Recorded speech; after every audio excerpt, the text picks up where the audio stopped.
Hi, I'm Lila White, and I'm a senior at Polaris K-12 school. I'm here for ASD's Shine Bright podcast for Women's History Month, and I'm here with Miss Margo Bellamy, the president of the Anchorage School Board. Hi. Hi, Lila. How are you? I'm good. That's How are you? great. You know, my daughter graduated from Polaris. She was in the first graduating class That's of quite Polaris amazing. K-12.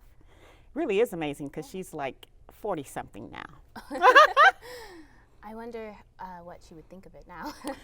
Actually, probably she's an educator, and so she did. Yeah, she went into education, and she loves Polaris. I know she's been back several times when she's in town, but she's in Reno right now. That's amazing. Yeah.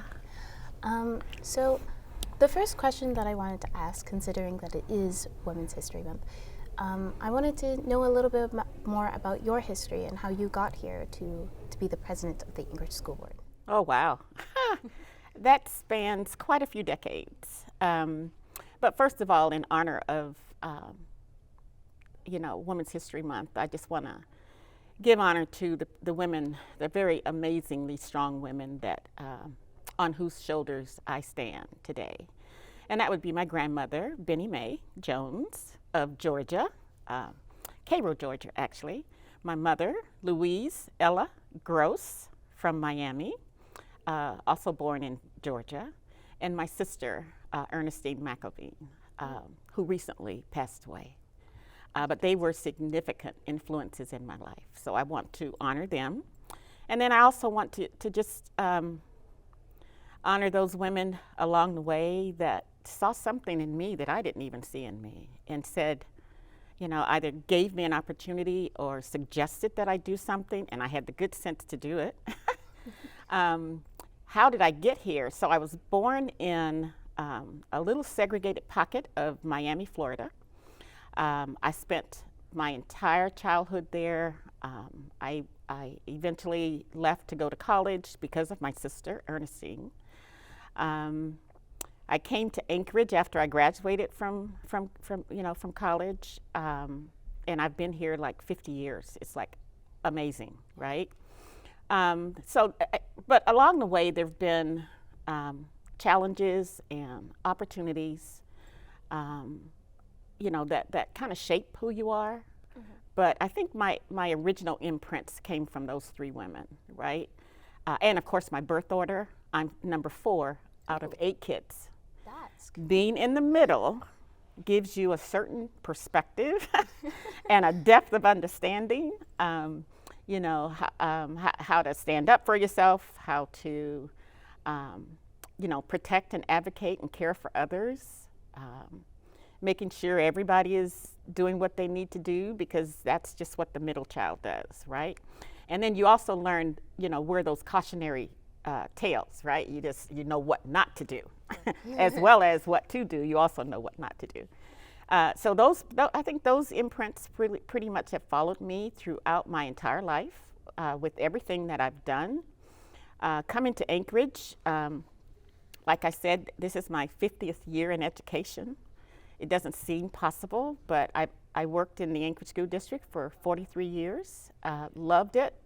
Loved every single job that I had. I started as a clerk typist because there were no jobs when I got here, and my husband was in the military. So we decided we were going to stay here. So I worked, and we worked together, and I went back to college. I got master's degrees. I got my principal's certificate to be ready when the opportunities came. And luckily for me, those opportunities came. That's amazing. Yeah. I did have another question.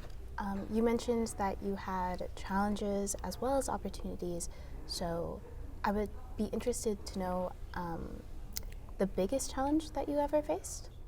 Ooh, that's a hard one. It is. The biggest challenge in terms of, and again, those challenges led to opportunities that also shaped me. All right. So when I look at my leadership, I pretty much I notice who's in the room and who's not. I try to find people, surround myself with people who are, who have a depth or a perspective that might be different than mine. While I think I'm always right, I'm not always right, right? But I think the biggest challenges that I faced was being the only either black woman in the room or being the only woman in the room, all right? There's a certain, in some settings, there's a certain feeling that I get based on the way people have treated me. So trying to prepare myself for that and then navigate through it probably is one of the most challenging things. And then being overlooked when other people who were lesser qualified or lesser prepared would have gotten whatever the reward or the job was. Yeah. I know my mom, she works in construction, and she's very often the only woman in the room, and she also goes through those feelings of being overlooked. Yeah. So it's really annoying, but it does make us stronger. It does. Yeah. It does. And so when I transfer those feelings into how I lead and what I try to do for kids, it's building relationships, making sure people feel welcomed and valued, no matter who they are, what they look like, or where they come from.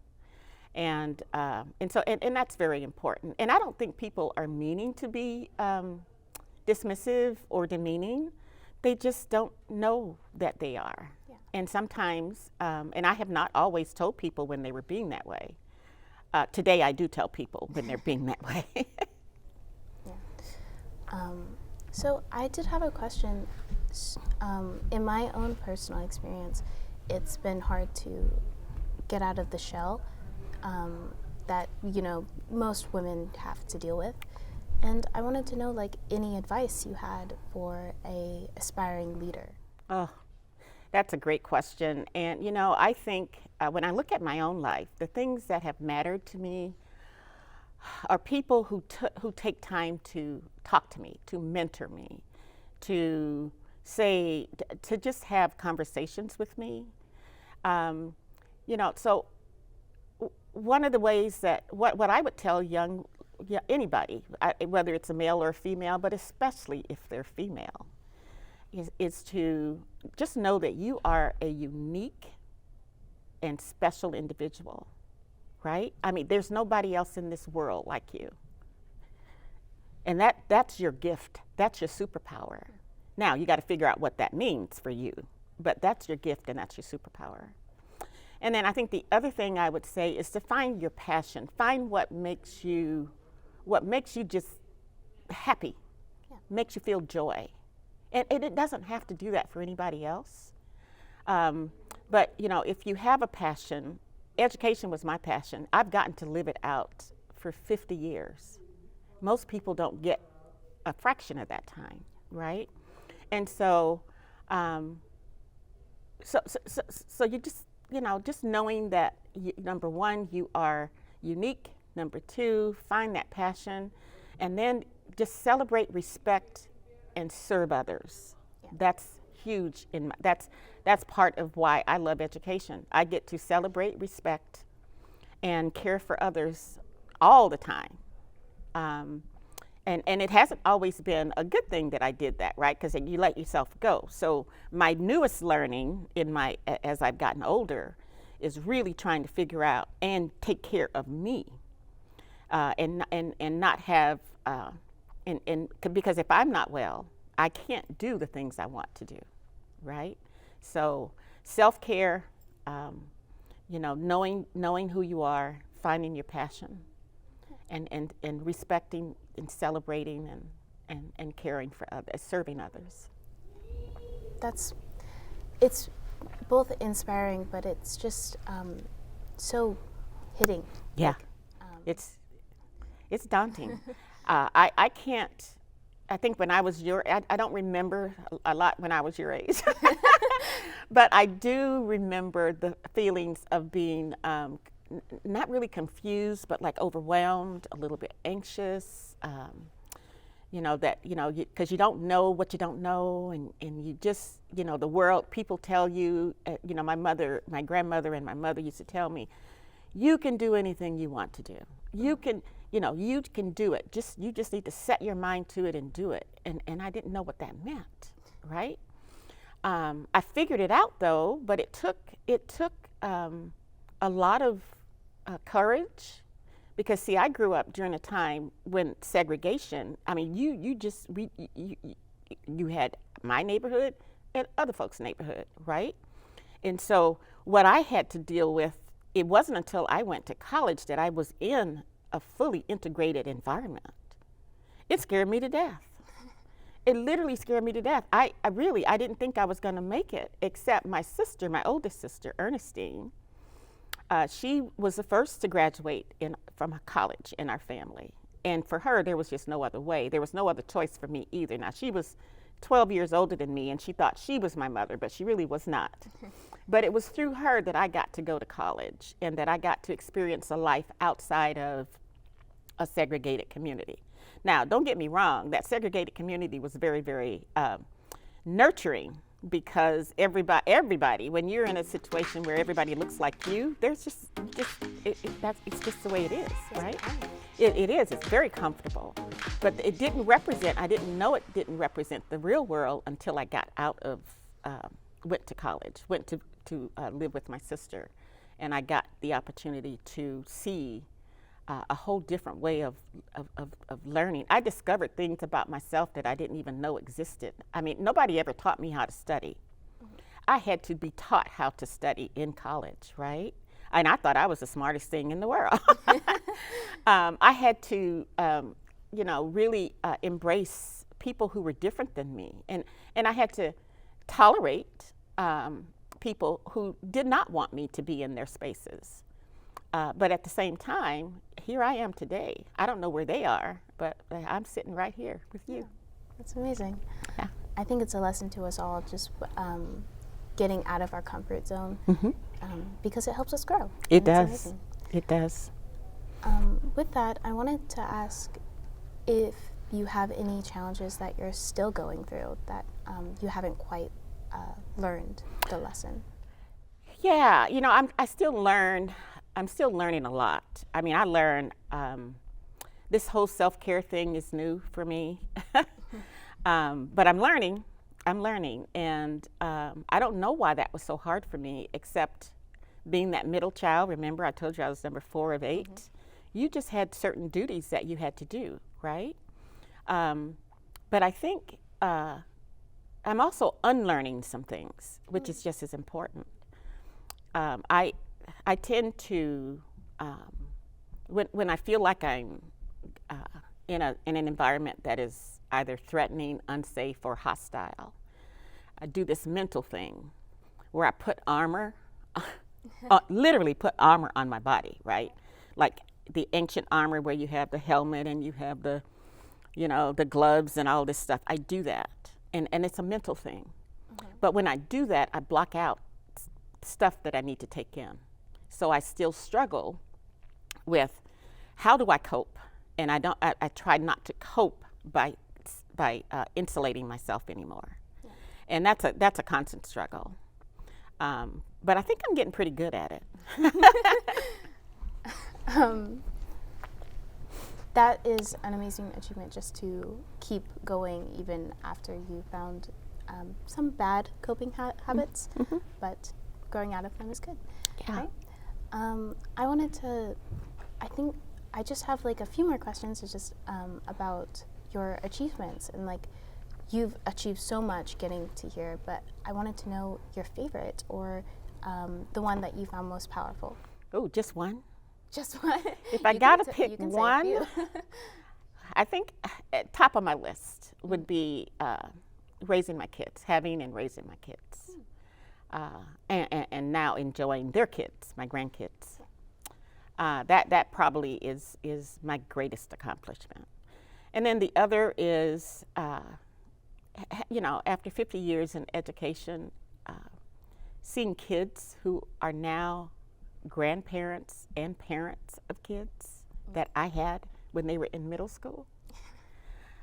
it's amazing, right? So for me, having, you know, touching so many lives, and I know I'm probably not going to be a wonderful memory for every single kid that went through a school that I was a principal of. But I see them, I see their kid, I see them as grown-up citizens, I see them as amazing parents, I see them as, you know, excellent professionals.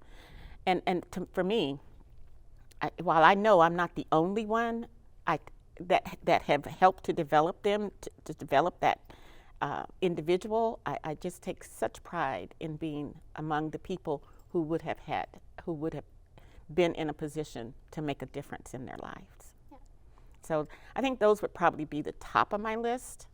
You know, I think there are things that I've done as an educator or leader that I'm proud of. I mean, you know, when we were at Windler, we had our school was amazing. It was, but it was also amazing when I was at Central. It was amazing when I was at Handshoe. But each of the communities brings such a different environment, really. I mean, everybody wants to have an excellent education for their kid or their children, but you know, the values that they have, some of them are similar and some of them are not. Mm-hmm. And so when you get to figure out and be a part of the different communities, I mean, I just think that was the greatest gift for me. That's amazing. Yeah. Just being here with you, talking to you, I feel like I've learned so much. Oh, well, my pleasure. I'm just glad we got to meet. Yeah. Because you are pretty amazing. Thank you. Well, it seems to me you're going to do a fabulous job with whatever you decide you're going to do. And I am so glad we had the opportunity to talk today. Yeah, me too. Yeah, thank you. Thank you.